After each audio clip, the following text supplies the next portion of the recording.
E o rabino, depois de estampar o selo no final de tão concisa ata, guardou os instrumentos e pôs-se de pé.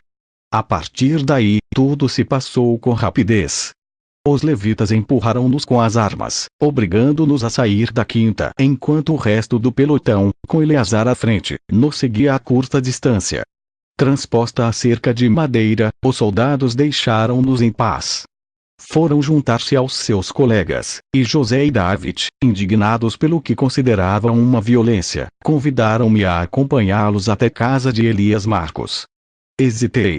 Aquela parte da missão não tinha sido concluída. Eu tinha de conseguir os panos mortuários e levá-los para o berço. Mas como? O criado que os guardava não parecia disposto a perdi-los ou a entregá-los a alguém. E, pedindo desculpa, disse-lhes que nos veríamos mais tarde. Sem mais, os meus amigos desapareceram em direção à cidade. O hortelão perguntou ao chefe do templo se podia voltar ao seu trabalho na plantação e, uma vez autorizado, também desapareceu pelo caminho do horto. Quanto a mim, como disse, as coisas voltavam a ficar difíceis. A minha única obsessão era apoderar-me do lençol. Mas a sorte não parecia estar do meu lado. Que deveria eu fazer? O diálogo de Eleazar com a sua gente foi brevíssimo. Eu tinha de manter os olhos bem abertos e seguir a pista do linho. Não havia outra solução. Assim, simulando um cansaço que não tinha, deixei-me cair ao pé da paliçada, sentindo a agradável e tépida carícia do sol no meu rosto. Semicerrei os olhos, lamentando não ter sido mais rápido a ir buscar a mortalha. O cavalo de Troia, na planificação desta segunda missão, fora taxativo. A análise daquele tecido era vital para nossa tentativa de esclarecer o hipotético fenômeno a que os cristãos chamam ressurreição. Por conseguinte, eu tinha de levá-lo para o módulo, custasse o que custasse. Mas aquele pensamento foi imediatamente rejeitado. Já não havia remédio. Além disso, teria ido contra o curso natural dos acontecimentos que, em parte, eu presenciara. Um erro desta índole, confiscando a mortalha antes de tempo, podia ter mudado substancialmente os fatos históricos, tal como hoje os conhecemos. Se eu tivesse ficado com o sudário numa das minhas primeiras incursões ao interior do sepulcro, o relatado por João, o evangelista, por exemplo, não teria sido a mesma coisa. Nem ele nem Simão Pedro, depois da famosa correria, teriam tido a oportunidade de ver aqueles panos e a sua insólita disposição no banco de pedra. A minha responsabilidade, mais uma vez, era muito grande. Tinha de esperar. Era preciso esperar pelo momento mais propício. Um momento em que o envoltório passasse para segundo plano, historicamente falando. Mas, quando e onde? E se as intenções do sumo sacerdote fossem no sentido de o destruir? De Caifás e sua gente podia esperar-se qualquer coisa. Se o embrulho que o criado levava acabasse em algum canto obscuro de Jerusalém ou, simplesmente, fosse incinerado, teríamos de dizer adeus aos nossos objetivos. Mas talvez eu estivesse a sobrevalorizar a agudeza daqueles soldados. A julgar pelo que tinham feito, não estavam convencidos, longe disso, de que os rumores sobre o regresso à vida do Galileu fossem verdadeiros. A patrulha, reunida em volta do seu chefe, deu por concluído o conclave, enquanto a maioria dos seus elementos se punha em movimento para a muralha norte. Eleazar, o escravo que levava o envoltório funerário, e 2 dos arqueiros deram meia volta e afastaram-se em sentido contrário ao da tropa. E um raio de esperança brilhou no meu abatido coração. O que é que eles pretendiam fazer? Nem sequer repararam em mim. Os 4 passaram diante daquele estrangeiro esfarrapado e aparentemente adormecido, contornando a vedação da quinta em direção ao nordeste dando grandes passadas. Vi-os desaparecerem no interior de umas espessas alfarrobeiras de vistosas flores vermelhas. Foi uma referência excelente. Levantei-me rapidamente, depois de me certificar de que o grosso dos levitas prosseguia o seu caminho em direção à Porta dos Peixes, saltei a sebe de murtas da propriedade que ficava em frente da de José, tentando dar a volta ao pequeno bosque de alfarrobeiras pelo lado leste. Não tive de caminhar muito. Na sua vertente oriental, a pequena mancha de árvores era bruscamente cortada por uma das múltiplas depressões dos contrafortes das colinas e desfiladeiros de Bezata. Tratava-se de uma das 1000 encostas rochosas de marga calcária sinclínica, tão frequentes na tortuosa superfície da Judéia. Colei-me ao pó avermelhado do terreno e, oculto entre um matagal, vi o capitão e os seus homens na borda do precipício.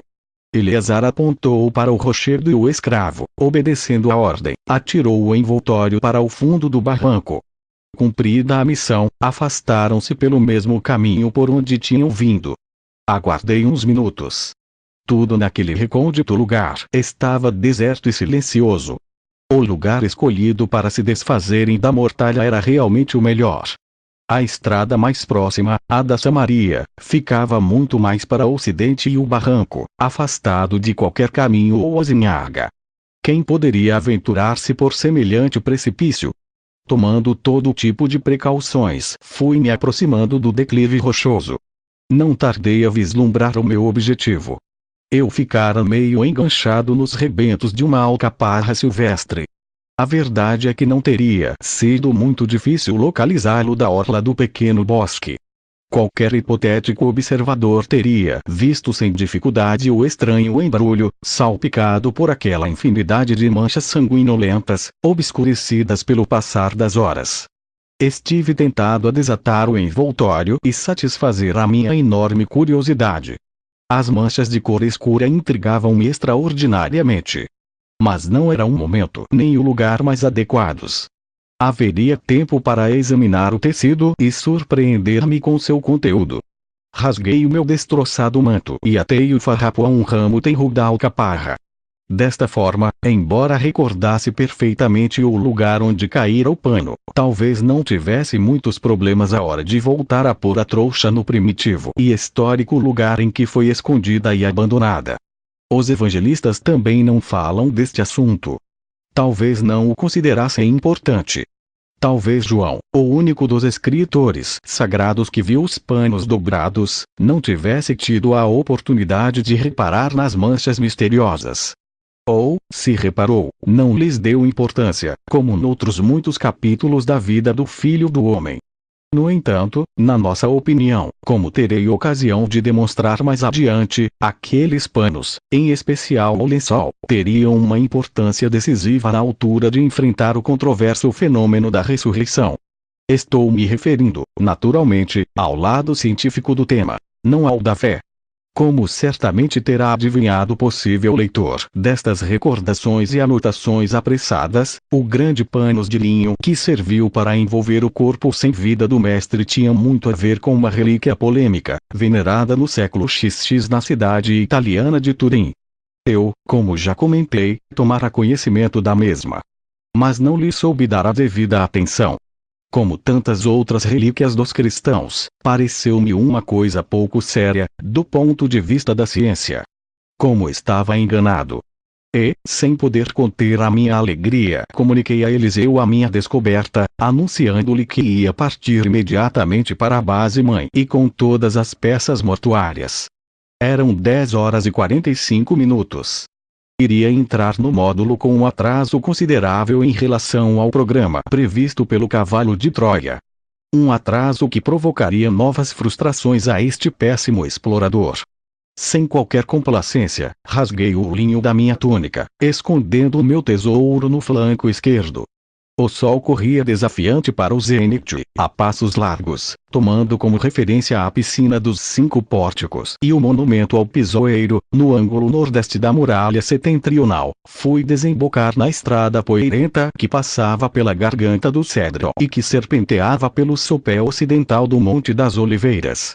Com o auxílio dos crótalos, a localização do berço foi extremamente simples.